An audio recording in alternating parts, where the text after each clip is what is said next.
Hey everyone, welcome to Geeks and Drinks. I'm Jason, Jordan. and we have, of course, as always, plenty of new stuff. But today is Dracula Day when we are filming this. Well, not really. It's a bit late, the Dracula Day. It's still Dracula Day. It's like Christmas. It's always Dracula Day if you believe in your heart. There you go. And the reason for it, it's what anniversary of the release? I'm terrible at math. Yeah. But a few days ago was the anniversary of when Dracula came out in 1897. It was on the 26th of May. There So you we're go. only a little bit off from it, though. But you've been looking at all these spooky holidays you can find year-round. the additional ones. I think we even spoke about them last time, I think. We did a couple episodes ago, but Yeah. it's one of those. This is the next one that's popped up, and to help coincide with that, you've been slowly but surely been receiving these awesome tiki mugs of all the classic Monsters, yeah. monsters. And so we have Dracula here, Well, not even slowly. I got one for Easter right? because Jess is weak and loves me. And then I'm getting a few more apparently on my birthday. Yes. But with this though, you actually wanted to create a drink. Cocktail for it, yeah. Did you find anything out there initially that you were like, oh, I could do that, or was this more of I've like, seen I'm gonna make some this? stuff online, but one of them was just like wine and a maraschino cherry and something else in it. I'm like, that sounds gross. And it's like, how could I do this and make it better? Yeah. Literally stopped at a Ralph's, sat in the parking lot for like 20 minutes, slowly building a drink in my head. Yeah. And we ended up with this like blood red concoction. Which is what I wanted color-wise, Yeah. so that kind of worked out. And you called it the Dracula. I did. This includes 4 ounces of dark rum, Well, 2... first off, yours is a half version. Okay. The recipe you're reading is what fits in my tiki mug. Okay. Mine's technically twice as big as yours. All right, so it's basically dark rum, cranberry juice, Merlot, Curacao, lime juice, maraschino liqueur, and topped with seltzer. Yes. Now, which is odd because we had a conversation about this, that this is not usually what you do when you're mixing drinks. You have like maybe 4 items on here. Liquor-wise, this is probably the most thought, or not really thought, but this is the most amount of shit I've had to put into something. But here's the thing, though. It is incredibly light. Mm-hmm. It's refreshing. It's nothing's overpowering. It's not overtly sweet. Like this, I could see this being ordered in like a restaurant or a bar. Yeah. Like, well done, man. It struck me as kind of like a drink, because it tastes like something you would probably get at like a Disney type restaurant, where like it has good flavor to it. Would I want to spend $12 to $13 for it? Maybe. But the difference is mine has more booze than a Disney drink in it. Right, there's no way Disney would release a drink with that much booze in it. Yeah, out of like the 6 things that are in this, two of which, or 3 of which actually, half of it's not liquor. Right. Sorry. There's 1, 2, 3 things of liquor. Uh-huh. And yeah, and then no, sorry, there's 4. Wine, dark rum, curacao, maraschino liqueur. Right. 4. Non-liquor, lime, cranberry juice, and then maybe seltzer. But it's absolutely delicious, though. So we'll probably do a video of you actually going through and breaking this thing down in the future and whatnot. But well done on it. It's actually very tasty. It was nice to get back to an episode where I made a drink. That's true. It has been a while from that, but that's just life. We'll get around to it. Well, like I said, I have more tiki mugs on the way, which I already plan on making drinks for each scene. And every one. Cannot wait to test those out. But let's move on to some conversation starters. And as of when this episode will be shown on... By the time it's finally cut and released. Yes. Star Wars Galaxy's Edge is now open. For us, it opens up tomorrow. But you lucky bastard, you actually already been able to go. I did. You were actually go to your roommate is a cast member, so you went to one of the preview days for that. The cast member preview days, yeah. So how was that? Because you couldn't take you couldn't use your phone at all. When you walk in, they give you like a USPS mailer envelope that you put your bag or your phone in. Right. It was phones or smartwatches. You couldn't even bring your even Apple my Watch. watch doesn't even have a camera. They were like, tell no. You throw it in the bag and put it in your pocket. Wow. Okay. But with that being said, though, you were able to be one of the first people to experience this land with a hopefully not really crowded, group. Well, yeah, I told you. I went on the Millennium Falcon ride a couple times in the span of like 20 minutes. I hate you so much. I'm sorry, mister. I got us group thing so we can all go. Cool. But I'm going like a week before. The night before. Whatever. To I'm scope going out before. The initial plan was to go for the 6 of us, and it just what happened. Like, let's see if I can get another one. Oh wow, I can. Cool. You look at the angry face, Jason. Yeah, yeah, with your tiki, whatever. But give us just a. I'm not looking for full detail rundown, but overall, what was your experience just in the land itself? Let me break that down a little more. How were the drinks? Because I know it's the first thing you went to. No, that was the last thing I did. Really? Yeah. Even though you got cut off technically twice. Let me phrase it. I went and walked around the entire thing because the park itself or land itself is fucking huge. Right, it's like 14 acres. But it's the way it's set up though is very linear. Because, like I told you, I recommend starting from the Fantasyland side because that's you can just go start there and go all the way down and see everything. Okay. And there's like a weird trail that's like there's nothing, but you can walk back and just avoid all the crowds. Yeah, because there's the Fantasyland, there's the Frontierland, and then there's the Critter Country entrance. Correct. So you went from Fantasyland and walked your way down, going through all of that. Yep. Which makes sense because one of the two rides, Rise of the Resistance, isn't out until later or opening until later on this year. Way the hell down by Critter Country. Which makes sense why there's not much down there at this time. I'm sure visually Green milk is disgusting. Which is funny because Rian Johnson said it was delicious and that was his favorite part. That was my least favorite part of the entire park. But as a thing itself, it's the only way I can truly compare. It's like Potterland at Universal, but better. Like, I mean, Potterland seemed kind of small, right? Whereas this is obviously much larger. And the sense of scale is very drastically. But it's that just walking in there, it's like, oh, I'm like on the fucking set of Star Wars.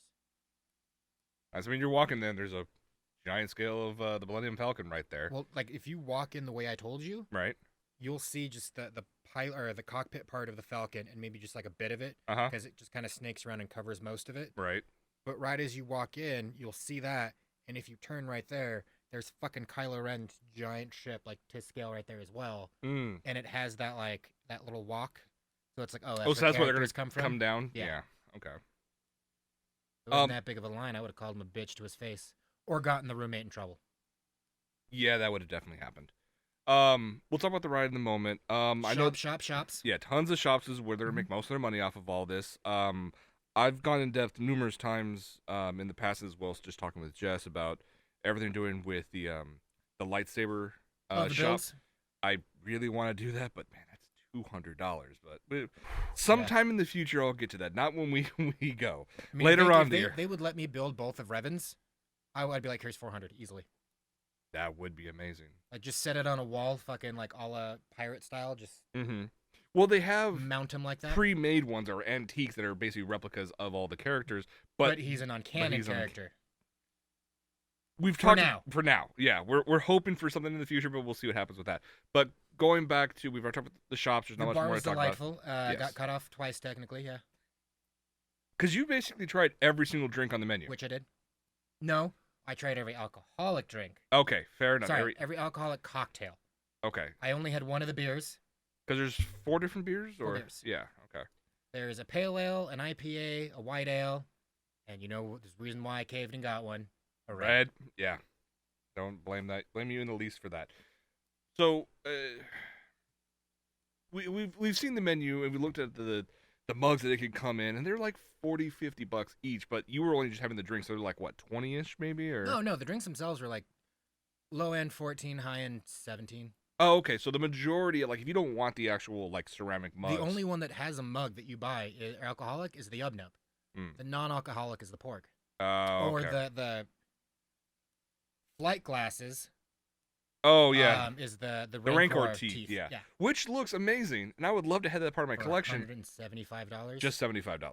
Ooh. But still, way out of the range of someone who's like impulse buy. I'll just get that. Why not? I mean, I wanted to get the Yub Nub glass for Jess, but the fact they're like, oh, we don't even have those yet. During the cast preview, they're like, you can cool. try the drinks, but you can go through all of that. Side note, someone's already gone through and found the most expensive collectible you can buy in the land. It's a full-scale working R2-D2 that you can remote control and all that. They want $25,000 for it out the door. And Someone's already bought it. there's so many other things there that are within the $500 to $10,000 range that you could buy physically at the park. People who have already bought it. Yeah, I know they have. It's movie spec. No. But $25,000. Yeah. I mean, I easily spent like almost $200. Mm-hmm. Booze. Yes. So with all the booze you've tried, which ones would you get again? The best been fizz. Okay. What would you say it's most related to in terms of a drink? I couldn't even tell you. Oh, really? Like, it was sweet and it was good, but they don't really tell you what's in it. Like, a lot of the drinks, like, and then it's kind of, oh, it has, you know, this and that and this. Like, I've never even heard of most of this shit. It's not where it's like, yep, there's a splash of Malibu rum in there, or, you know, we use Smirnoff. No, it's most. It's all the Star Wars drinks. Most of it, yeah. Oh, okay, gotcha. But I mean, it does tell you where it's like, oh, this is rum, this is bourbon, that's that. Okay. I don't remember what it was. I want to say it was rum. Okay. But that was the best one, Fizz. What was the other one? That was probably my favorite. I will say avoid the jet juice. Because that was fucking gross. And it's like, and it was $17. And it was like a little shot glass. I'm not spending $17 on a shot. And it was like bourbon and like chili powder. I mean, I like spicy and I like bourbon, but no. Okay. Good to know. And like you said, the milks were not really milk. They're citrus blends. Made with non-milk products. Okay. So, well, it's coconut milk and probably rice. Mm-hmm. Okay. Coconut milk was the one used for the blue milk, which again had a Pepto-Bismol consistency. And then the green milk was with the rice, and it had more like a, I don't know, it wasn't good though. You taste like the bits of ice chunks in it. Gotcha. But I mean, like with the cocktails though, like I tried every single one. I love that the bartender was like, "Hey man," cut off. He's like, "Hey, you're good." I'm like, "I might get one more." No, I think you need to slow down. I think you're done. What? Sir, you've had like 4 drinks in the span of 20 minutes. Word, that checks out. I might slow down. So you slow down for like what, 5 minutes? Yeah, 5 minutes, and he came back. He's like, "You good? You want another one?"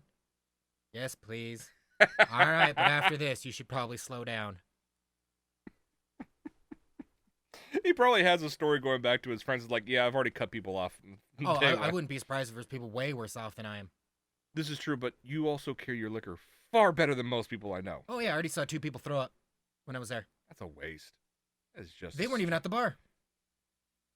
Well, one guy may have just come from the bar. Mm-hmm. Like, he literally like stopped, went behind a bush. Oh. Again, then walked away, and I'm like, this is why they don't allow cameras. Because I would have tried to take a photo of that and like, this motherfucker. You know, my first experience at Star Wars Land, yes, thank you for that, Disney, was there is an African-American gentleman trying to throw up behind a bush. As well as a drunk teenager stumble out of the bar, shoulder bumped into me and did like the whole trying to act tough, but he almost like fell over and ran into his friend. Like, his friend caught him and like a fucking wide receiver, like caught him and just kind of like rolled him and kept going. Like, I just saw that half second of like hit and what the and his friend just like caught and rolled and moved them all in one. Like, nope, let's keep going. I was like, damn, motherfucker, you are smooth. You are your best wingman ever right there. You're probably the cast member keeping an eye on your friend, or vice versa. It's like, I brought you here. Don't fucking mess this up for me. I was kind of surprised they had booze for cast members. Well, I mean, it makes sense. It is part of the land. It is part of the experience. But I feel like that's inviting trouble. Like, anytime you the roommate was like, "Are you gonna bring the adventure bag?"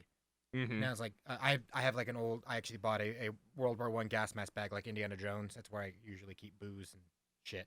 But I had the adventure bag on me. Right. I was like, maybe I'll bring this. And the day of, she goes, "You're not gonna bring adventure bag?" "No." "But I thought you were gonna like bring stuff." Look, I could, and you know I could easily be fine. But I don't want to get stopped at the front gate for having stuff because you're responsible for me. Right. I don't want to get caught maybe getting too far gone at the actual event and you getting in trouble. Right. It's not worth it. You're the one doing me the huge favor by bringing me in to see Star Wars Land early. Right. You are giving me that privilege. Yeah. Why would I risk fucking even that up? Slightly, even the slightest chance of this? Right. Or at least with like Disney drinks, I know I could easily polish off 7 or 8 and be in a half hour. Be fine. This is true. So, okay. But, I mean, we have plans to go in June, so we'll go check all that out. But The last bit was the Millennium Falcon. Oh, Right. Falcon Ride, yeah. So that's basically a similar ride, but more interactive. So Star Tours with some Interactive interactive. is very loose. Okay, because they play up that whole aspect that Again, there's 6 when you people. tried to explain it to me, and I compared it by saying it was like that episode of Community where they were on the KFC shuttle So technically, they with really don't. better graphics. It's exactly what it is. So they do slightly things, but overall, it doesn't do jack shit for the ride. Gotcha. Okay. Again, I mean, I'm still gonna be hyped. I'm going inside the again, Millennium fucking Falcon. it was fun and it was very cool to see. Like I said, I got to do all of it in like 30-ish minutes. Yeah. So Well done. suck it. Yeah. But the engineering was like the worst one because engineering is literally like, boop, boop, push the buttons as they light up. I'm helping. All right. I'm a gunner. Cool. Which immediately I was like, this doesn't make any fucking sense. The gunner wouldn't be in the pilot in the cockpit anyways. Mm-hmm. The Falcon, look at the way it's shaped. Yeah, it's up on the That top was and a the big bottom. deal in episode 4. You saw them run, climb up and down the ladders, decide they did it. That's bullshit. Plus, you're saying that in this version, it's just shooting buttons. There's no way for you to aim. Oh, there's unless... no aiming. It's literally out of all the buttons, Uh-huh. I think all of like 3 of them you can actually push, Okay. but only one of them actually works. And it's one red one that just lights up. And it just shoots at the And center as you're screen. looking at the screen, you can just tap. You're basically playing Mario Party the game. So the only way to get some sort of aim is to try to get the 2 pilots, one that moves the If ship that. left and right, up and down, to Yeah, try to move things. Because if into it place. was like we are now, we go left and right. You control up and down. But you also get the 2 little, all the little silvery levers. Uh-huh. So when it's like in the beginning, make the jump to light speed. Gotcha. So. Okay. I So mean, we'll do it. we'll do it, and I'll have fun with it, but it's not going to be what I would love it to be at. But again, you have to dumb it down for the general audience. So. Oh, for children. Yeah. Won't someone please think of the children? No. Not on this ride. All right. Well, Sorry, again, I'm not used to drinking from a straw. It's weird. But I have to in this kind of ride. have to. All right. Well, I'm envious that you were able to go check it out. We'll go check it ourselves as a group. And I don't in have a cast June. member responsible for me. Sweet adventure bag. Here we come. Come at me, come at me, Disney security. All right. Let's talk about some trailers I'm real quick. blatantly dressed like Han Solo and just be like, I'm a smuggler. Fucking bring it. Smuggling in the good times. I mean vodka. No, good times. Good times. As far as you know, Disney good times. And Spicy water. Only good times. All right, let's talk about some trailers real quick.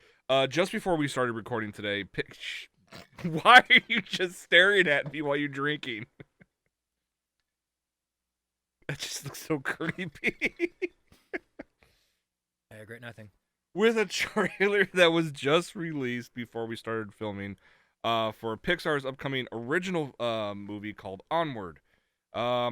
This is... I've already reached Pratt fatigue, so whatever. Yeah.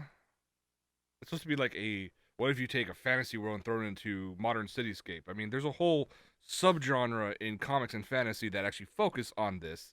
Fable? Fable? Fable does that too. There's a few other comics that They are... also had a guy with a TV head who was a prince. But with this one, it looks to be your fantasy characters are in a modern environment, and the 2 main characters are brothers, one voiced by Chris Pratt, the other voiced by Tom Holland. Coming of age story, it looks like, and leave it at that. I don't know. There was a very D&D vibe, especially when you're showing off his van. It's like we're going on a quest. Like, I swear to God, if their version of D&D is like, so my name's Roy, I work as an accountant. Yeah, well, if their version of D&D is like what we do in regular lives, I would love if that's part of their story. That would actually because be they quite already live in entertaining. a fantasy land. That's true. Okay.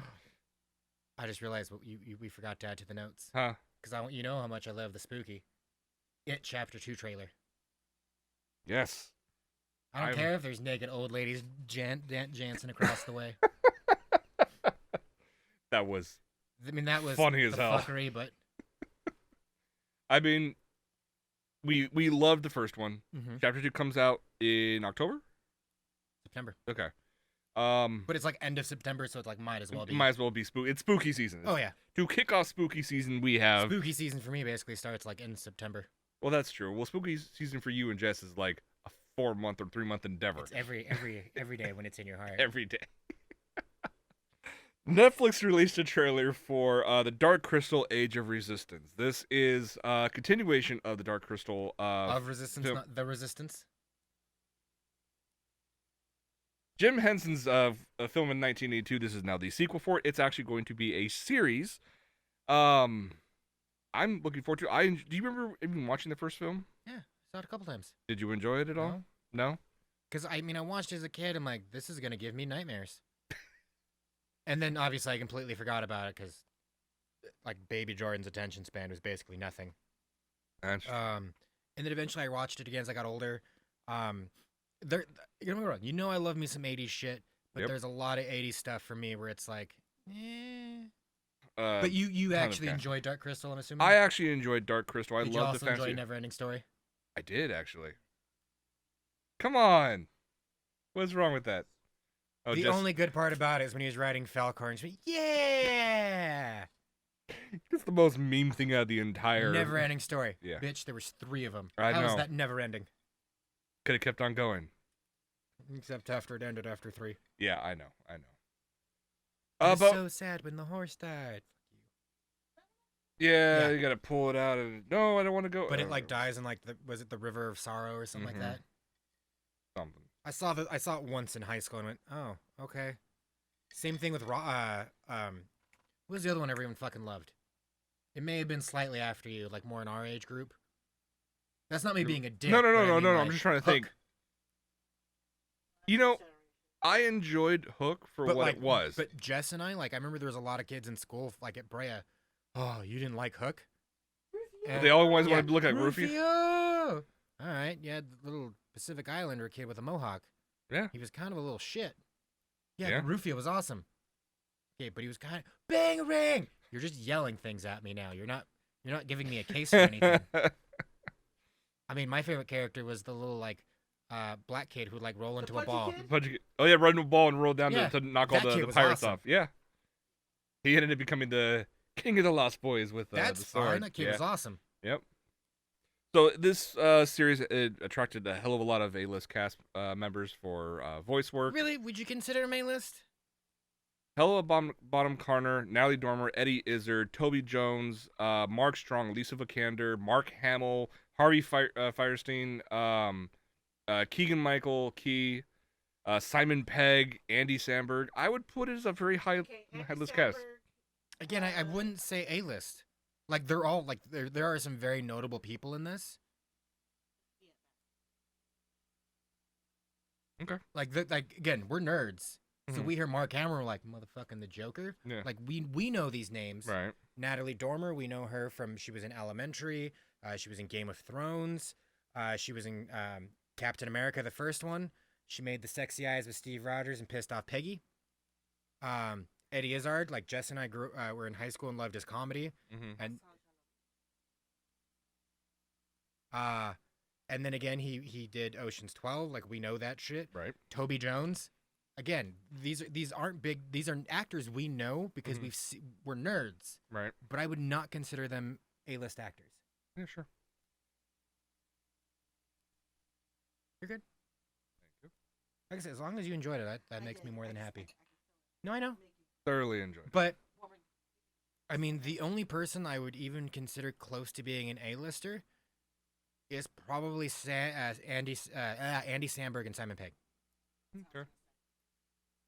Okay, fair enough. And that's only because Andy Samberg has Brooklyn Nine-Nine under his belt, as well as Lonely Island. Taron Egerton.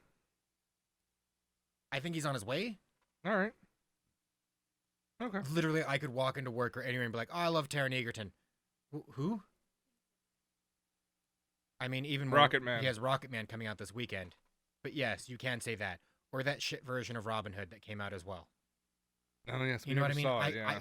We're nerds. We know people like this. Mhm. We can throw these names out there. Right. But I mean, like Chris Pratt, that's A-list. Harrison is- Ford.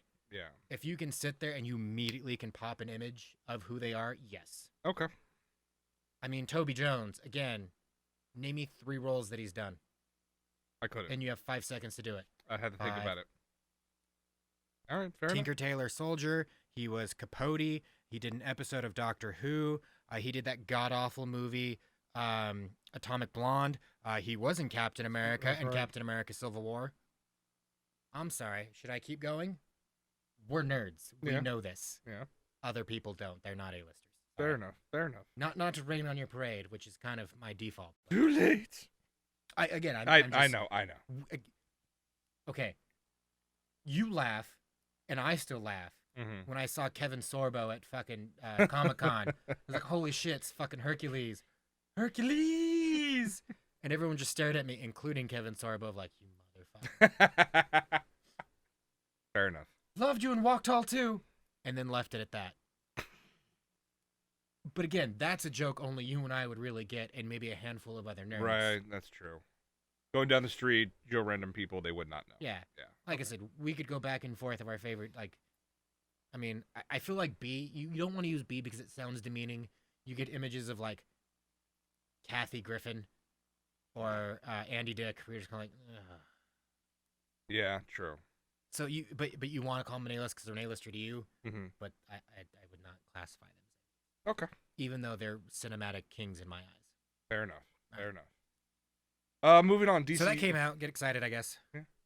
Moving on, DC Universe came out with a full-fledged trailer for Swamp Thing, which is now, I think, episode 1's available on DC Universe. They're pushing really hard for that to work. Well, right now, Doom Patrol ended.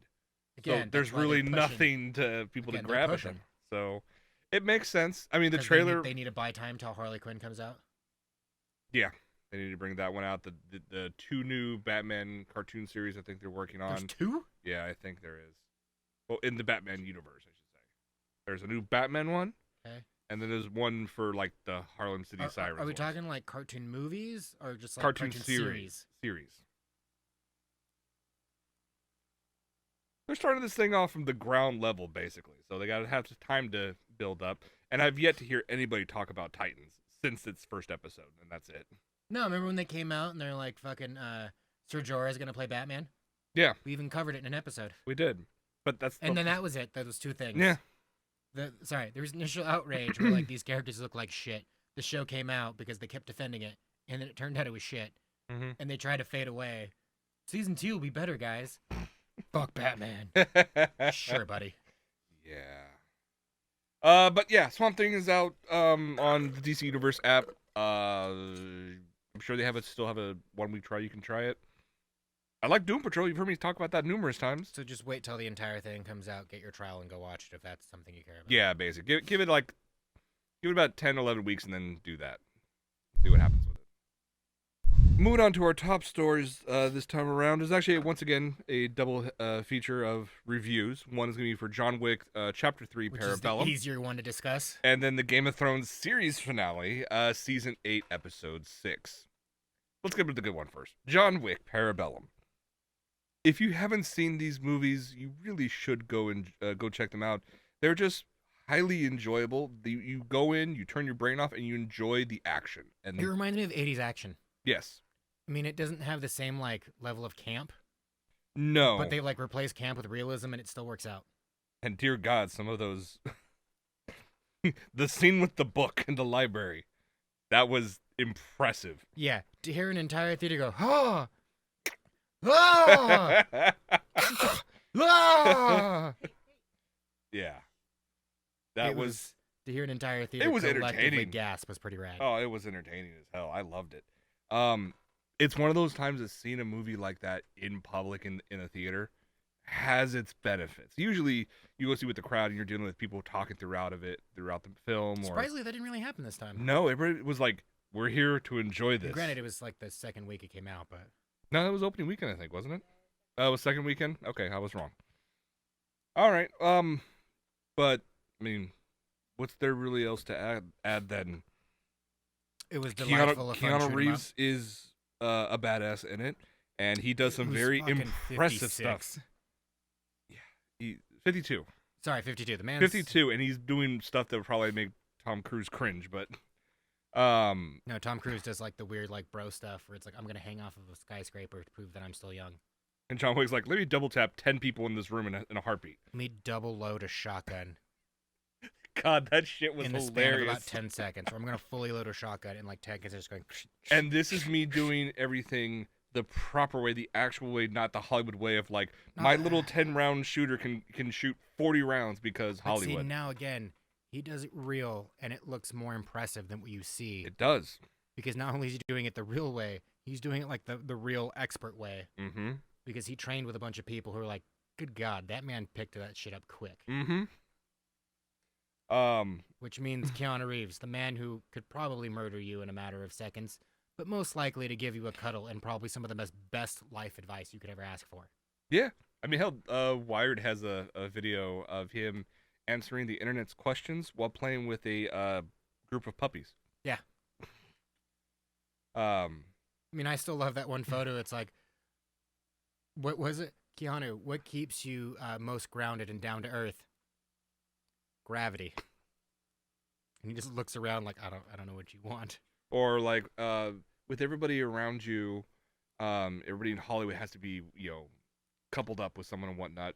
Have you had the desire to try to go out there and try to find that special someone? And he's like, no, I've taken care of myself. I take myself out to the movies and to get food. I buy myself some nice clothes. I take care of myself. Well, even then, he's already been like, look, I've already met the love of my life. That's fine. I don't need to find another the one. I already found them. Mm-hmm. It's like, good God, Keanu. Can you just start your own religion? I'd follow that shit. Which is funny because I'm curious to see how they're going to do. Well, because there's like Bill and Keanu in Ted terms 3. of religion, then like flying spaghetti monster, and then like basic Christianity and everything else. We got the Jedis in there somewhere. But, got to keep the Pastafarians up there. Never be a full-blown Jedi. Have you been touched by his noodly appendage? Oh.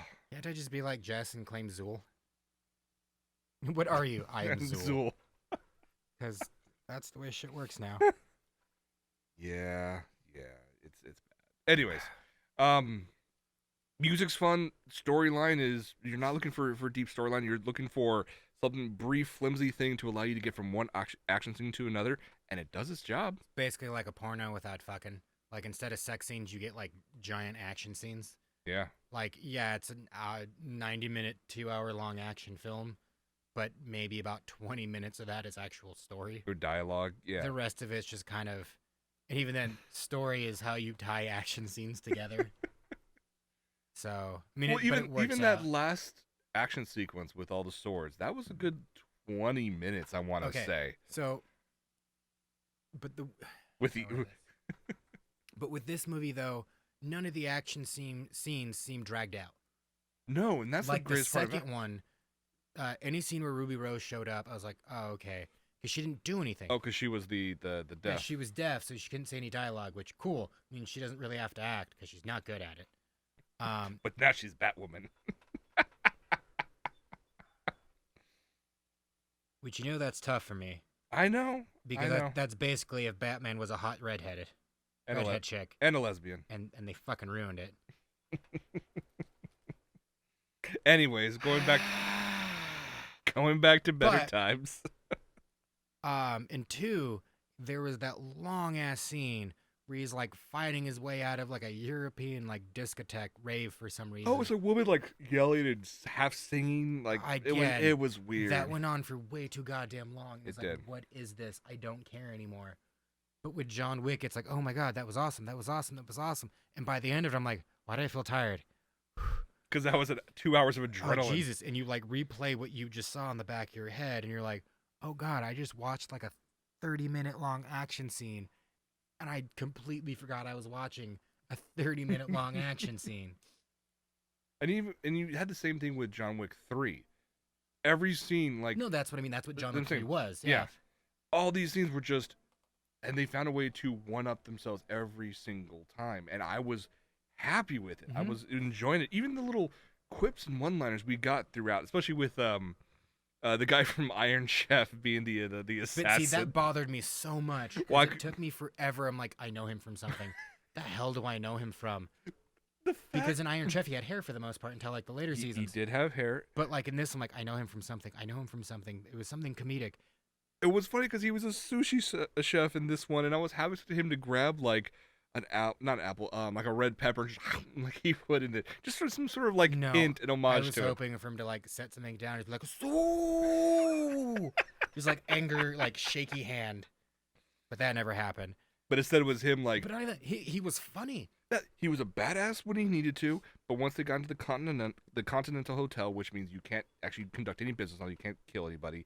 He sits like closer and closer and goes, "I'm a really big fan." Not even that. The end scene where he's like, "It was a pretty close fight, John.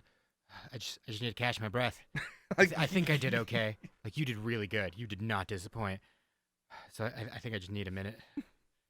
I was sitting there like wanting to laugh at the same time. It's like, oh, this kid just got wrecked. Yeah, he's dying right now. Or when he fought the two dudes earlier on, Mm-hmm. and he just Oh, looks at him, and it's like, "Do you want to go again?" They're like, No, we're so we're so happy to have this chance to fight you, but I'm going to kill you, and then they get wrecked, and they go, no, "Yeah, 'cause he gave him the look of like, do you want to go again?" They're like, "No." no, I'm just going to lie down in this But broken without glass. going more into it, because again, it's still only 2 weeks in. I if know, that. but it's Well, oh, no, it's by the so time this good. comes out, we'll be at like the 4-week mark. It's but- so good though. But it's fantastic. If you love action movies or the Keanu, praise be.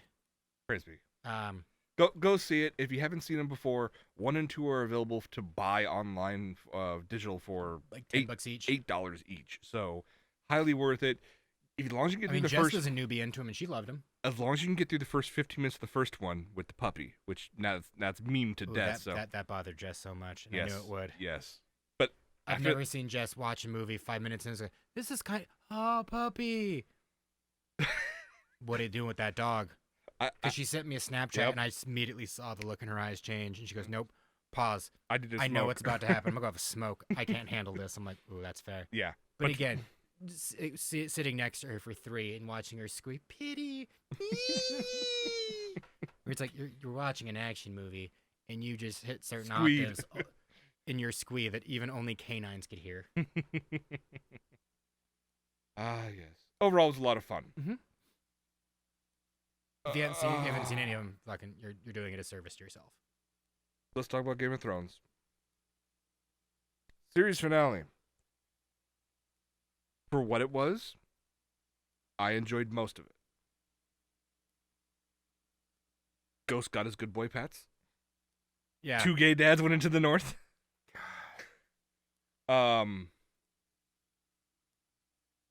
We had a discussion last episode about just how rushed these past 2 seasons have been, especially this last season. See, I have to wonder why. I have to wonder if it was fatigue. I think it was because there was an interview with D&D, Benioff and Weiss. Yeah, you know. And they basically turned around and said, "Yeah, HBO wanted it like Yeah, a couple more seasons out of this. They were willing to throw us the money for it, but we sat down and we said we're done.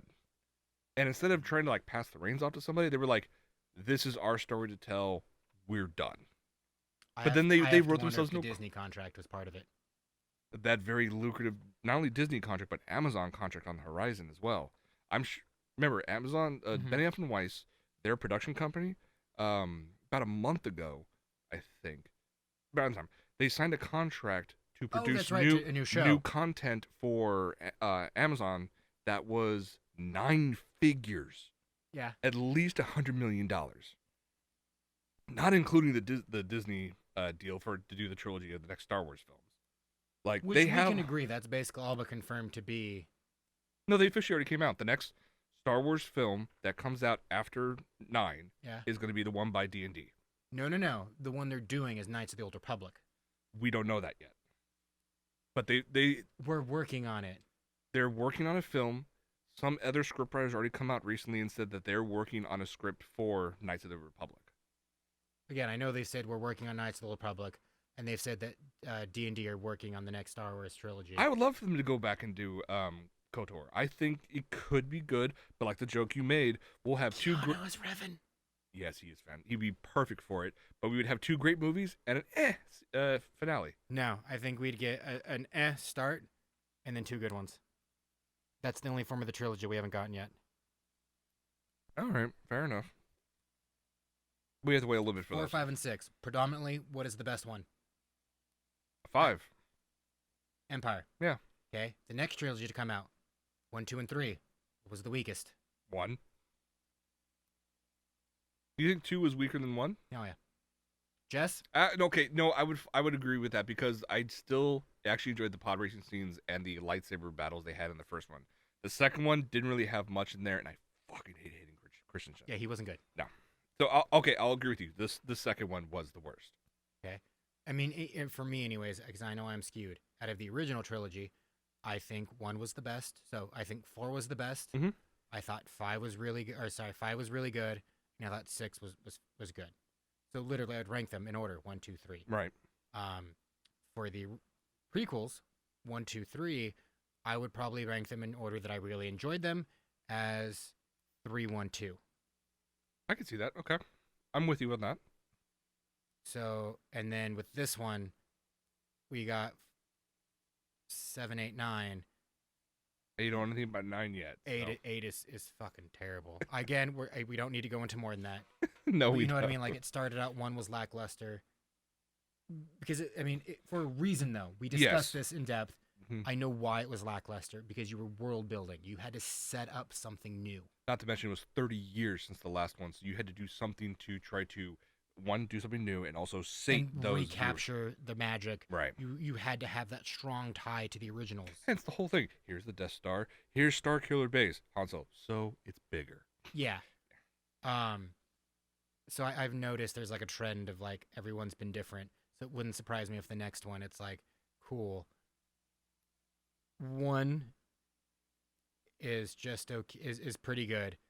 2 is amazing, and 3 is absolute dog shit. Mm, We've yet to have 3 be an absolute dog shit. that's But true. look at how D&D do things. Yeah. 1 is amazing. 1 is the That is best true. one ever. What's 2? Dude, 2 is pretty good. Like, honestly, I don't know how they're going to top this. And 3 just takes a complete shit. Yeah. That is the D&D style at this point. Well, let's scroll back to Game of Thrones at this point. Wolverine. X-Men Origins Wolverine. God. Yeah? Do we need to? Okay. Yes. Yeah, okay, fine. Because the movie as itself, it started out pretty decent. Like, it wasn't bad. And then halfway through, all right, this is still pretty good. When he went fucking apeshit, started murdering people, and he finally broke his way out, Mhm. the movie didn't start falling apart until the very end when we Yeah. met Wade or Deadpool with his mouth sewn shut, and he had Baraka claws and could fucking Shoot teleport lasers from- and yeah. laser eyes. I'm sorry.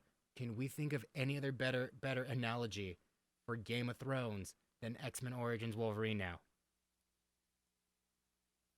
In a sense, yes. I And agree who was with you. behind writing that turd?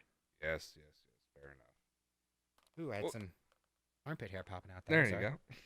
I'm a man after all. There were several aspects of this finale that I liked and appreciated. The fact of seeing Tyrion just walk through the ruins of King's Landing, just getting the gravity of the situation itself. Now, granted, him going down into the crypts and trying to find his brother, that was fucking stupid. But him looking around and seeing the corpses and the destruction and whatnot. When you he's see the walking look through in the his face. streets, yes. When he finally got to that crypt later, and it's like, not all of it was caved in. You're telling me Cersei and Jaime could have walked over 6 feet, if that, and lived? Yeah. No. Instead of embracing each other with a cold hand? Yes, we're going to have hundreds of tons of rock and castle cave in on you people, and you don't have a fucking scratch on you. Anyways, aside from all that, but him walking through the streets, very, very powerful. I appreciate But that. that's not due to writing. No, that's not. That's just due to great acting with what you have. Likewise, him going up to not Cersei, Daenerys. Fucking After chucking his her hand at the doing king. her like dictator Nazi speech, yeah. Yeah, and just like fuck you, throw my little And he's hand like, bench. I'm done. Yeah, he's like, well, I'm about to die, but fuck you, I can't follow you on this. I still stand what I would have wanted would have been the superior ending. Tyrion turned out to be the third Targaryen. Have him try to get burned by Drogon, and he just walks through the flames. And like he's like, the fuck just happened? Mm-hmm. And his hair turns to like a more blondish color like it did in the beginning of the series. That's true. It did get darker a lot once he got kicked out, and No, that makes sense. In My terms favorite was no. Let's Go not ahead. forget George R. R. Martin at one point came out and said, yeah, they guessed the ending of the book. They knew how I was going to end it, and they're going to do it justice. After everyone came out and backlashed, he came out and said, no, my books are going to end way different. But again, we've had that long discussion of George R. R. Martin had an idea for the book and the story arc, but then he let the characters grow organically into ways that completely ignored what he's working on. You're talking about that asshole that went on a Twitter rant. I still appreciate what he worked on, but... Oh, no, I always appreciate a good Twitter rant as much as the next person. I still look at George R. R. Martin going like, I had an idea for all this. Oh, fuck, no, I can't do that original idea anymore. We went over this. George R. R. Martin had a guy who had to fact-check himself. Mm-hmm. He has a guy on, like, retainer to be like, hey, I wrote this next chapter. You can't write that. Why? Because this contradicts everything he wrote in these few books. Mm-hmm. Oh, fuck. Okay. Well, you've written for these books for, what, 20 years? Get your shit together so you don't end up like Robert Jordan. Yeah, let him just do the gold. Which they're finally turning that into a goddamn series. I heard. Again, allegedly. Yeah, allegedly. Dude, I'm still butthurt.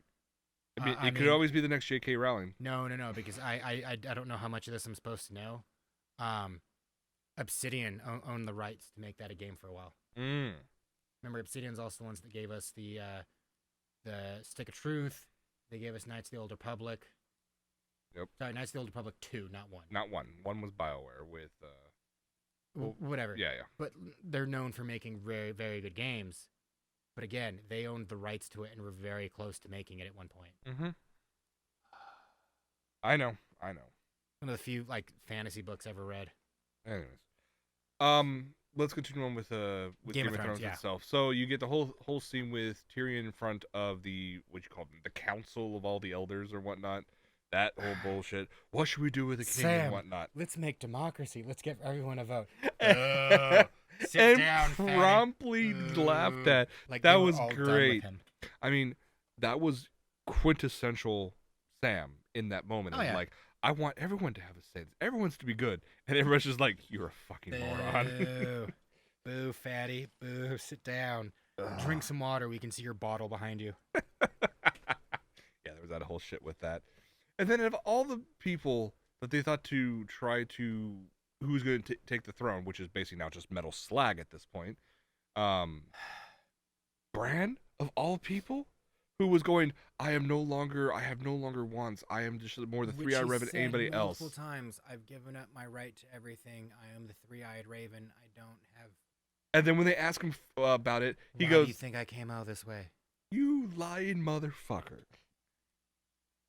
Which... The only reason why, to me, that I think that could be justifiable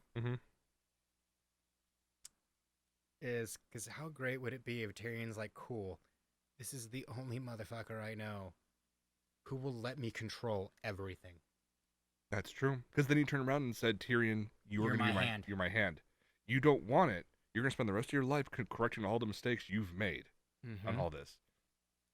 So I have to wonder if Tyrion only nominated him because, one, he knew he was the only person who knows everything, who will keep him honest, because Varys is gone now, because thanks, writing. Yeah, there's no reason other than that. And he's the only person who you could probably be like, yeah, no, we're going to do this instead. Let's be honest. What has Bran done the entire season? Sat there and in a chair. I'm going to go now. And call shots. And then he didn't even call shit. He just went, I'm going to go now. You're a good man. Whatever. Yeah. Which is funny because that blatantly puts Tyrion on the throne. Yep. He's essentially what happened when Tywin took over. Tywin ran the fucking city. He ran everything. Yes, he did. Because Joffrey was too off being an evil shit. The only difference is you don't have to worry about Bran shooting hookers. But did you also notice the difference between... God damn it. You're right, Jess?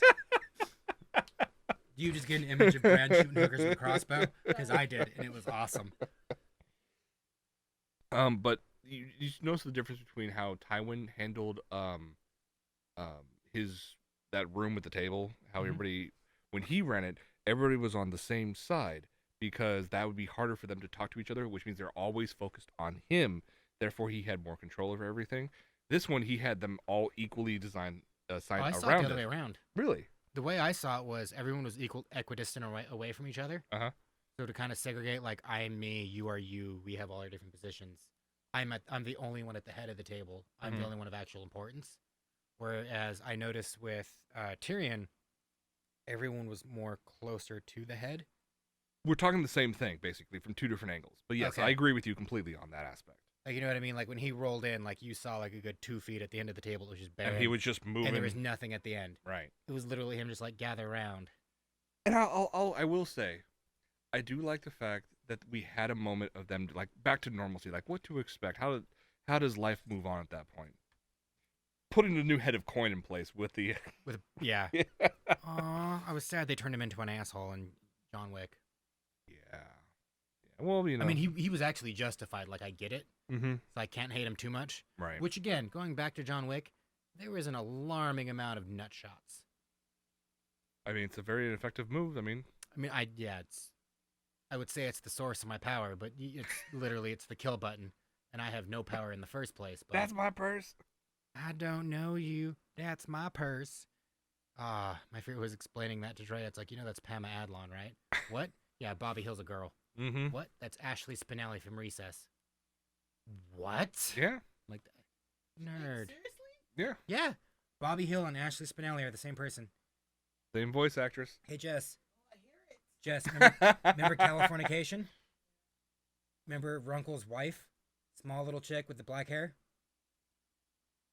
Yup.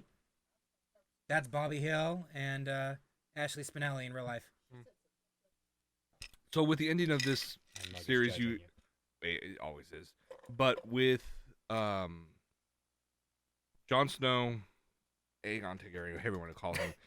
He's Jon Snow. Yeah, just with Jon Snow's character, how he had to he made the decision to kill Dany, and then he was basically exiled to Drogon. You didn't kill Mom. The other knives, that chair of knives killed Mom. Fire breath. I also Why look did at I laugh like a muffet, like my whole body shook. I also look at that as the he knows that Jon Snow is protected. He can't really fight against or retaliate against him, so he just had to find something to take You're his expecting the frustration. dragon to actually have a sense of that shit? Well, considering how he acted with everything, he immediately came up, was nudging the corpse like, "Mom, get up," and whatnot. Goes crazy. Can't go after Jon, so he goes after the throne, and then picks up the corpse of his dear old mom, and then flies away to parts unknown. There's some intelligence there. If I'm not mistaken, isn't this also not the first time Drogon decided to fuck off for some reason? Yeah, that's true. He was hungry. But Look, I've been hungry too, but I don't spend months disappearing at a goddamn McDonald's. I go pick up my feed bag and I come back. The worst it's ever gotten was the time I got so drunk I was talking like the Mad Hatter the entire time just to piss off Dom. That doesn't take much. No, that was very quickly. Because the entire ride was like, "Hello, Dom. What are you doing?" "'Cause it's fun." He's like, "I fucking hate you. Stop talking like that." And I wouldn't. He was like rage quitting. You knew exactly what you were doing at that point. But anyways, with the ending, with Jon Snow going back to the Wall and seeing Tormund, and of course seeing Ghost, and Ghost getting good pats, and then them going off past the Wall back into the north with the rest of the... I feel like they only threw that in so we wouldn't get so pissed off at the rest of it, because we were so mad we didn't get that. We in the were first so place. pissed the last episode where he just gave Ghost Well, a look that was and then the one walked thing away. That was the one complaint Jess had. Mhm. Like, out of all the things that were wrong with the Longest Night, whatever the fuck it was called, the Battle of Winterfell. That was such a disappointment. Like, you and I, like, we were arguing nerd shit where it's like, why would you make that scene so dark? We couldn't see a goddamn thing. And, obviously we discussed it. It only made it worse. And they're like, you just don't know how to set the contrast in your TV. I'm sorry. What? Rage. Absolute rage against the community for that. Whoa. Yeah. And all these other things that bothered us where it's like, really, you're coming up at Battle of the Dead and you're going to hide your most precious people in a crypt with the dead and all these other things. And there's Jess, just Jigglypuff, just Puffy. What's wrong? The goodest of boys didn't get pats.